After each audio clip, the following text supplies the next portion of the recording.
नोएडा में एक बिल्डर ने 400 लोगों से घर के नाम पर करोड़ों रुपए ठग लिए हैं। कैसे, आप खुद देखिए। ये दफ्तर कुछ दिन पहले तक घर के खरीदारों से भरा रहता था। इसी दफ्तर में घर देने के नाम पर लोगों को ठगा जाता था, लेकिन भंडाफोड़ होने के बाद राजपूत बिल्डर के इस दफ्तर पर ताला लटका है और लोगों को ठगने वाला सलाखों के पीछे पहुंच गया है। नोएडा के सेक्टर 62 स्थित यही वो राजपूत बिल्डर का दफ्तर है जहां बैठ के 400 लोगों को, जी हां, करीब 400 लोगों को जो है बेवकूफ बनाया गया, उनसे ठगी की गई, उनसे लाखों रुपए लेके इस रकम को हड़प लिया गया। लेकिन जो घर का सपना राजपूत बिल्डर ने लोगों को दिखाया था वो उनका पूरा नहीं हो सका। मकान पूरा होना तो छोड़िए, ना कोई जमीन थी ना कोई प्लॉट था, बस केवल था तो था एक हवा महल। मामला नोएडा से सटे ग्रेटर नोएडा वेस्ट का है, जो नोएडा एक्सटेंशन के नाम से जाना जाता है। लोगों का आरोप है कि राजपूत बिल्डर के चेयरमैन ने उन्हें घर देने का सपना दिखाकर उनकी जिंदगी भर की कमाई लूट ली। जब पैसे देने के बाद भी प्रोजेक्ट पर काम शुरू नहीं हुआ तो खरीदारों ने पुलिस से शिकायत की। पुलिस जांच में जो सामने आया उसने निवेशकों के होश उड़ा दिए। दरअसल करीब 400 लोगों को ठग चुके इस राजपूत बिल्डर के पास घर बनाने के लिए जमीन तक नहीं थी, यानी वो लोगों को हवा में ही सपने दिखा रहा था। कई महीने फरार रहने के बाद आखिरकार पुलिस ने इसे धर दबोचा।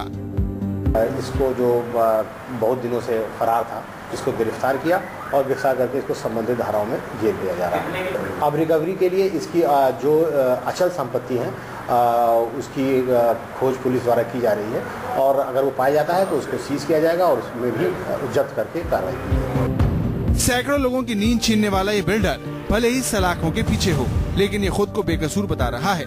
इसकी माने तो उसने अपना प्रोजेक्ट शुरू करने के लिए एक नेता के भाई की कंपनी से एक प्लॉट खरीदा था, लेकिन उसे कब्जा नहीं मिल सका। इसलिए कि हम कोर्ट में प्रोसीडिंग न कर सके। कोर्ट में प्रोसीडिंग नहीं करेंगे, हम मामले से वहाँ से हट जाएंगे। बाकी जो लोग हैं, कम से कम 400 आदमियों का पैसा इसमें लगा हुआ है। कितने बायर से आपने पैसा लिया है? जो निवेशक है, कितने लोगों से आपने पैसा? लगभग 400 निवेशक हैं।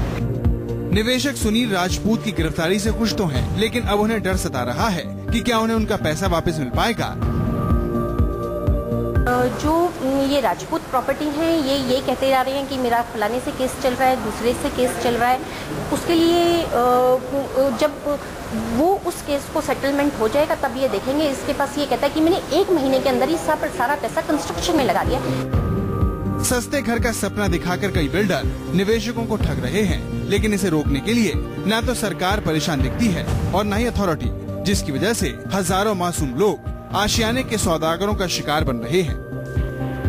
एक घर बने प्यारा, बस यही सोच के 400 परिवारों ने अपनी कड़ी मेहनत की कमाई राजपूत बिल्डर्स की जेब में डाल दी। लेकिन उन्हें नहीं पता था कि जिस आशियाने की उम्मीद लगाए वो अपने मन में बैठे हैं, हकीकत में वो इस दुनिया में है ही नहीं, बल्कि वो है तो एकमात्र हवा महल। मोहम्मद अनीस के साथ शिवांग माथुर, न्यूज़ 24, नोएडा।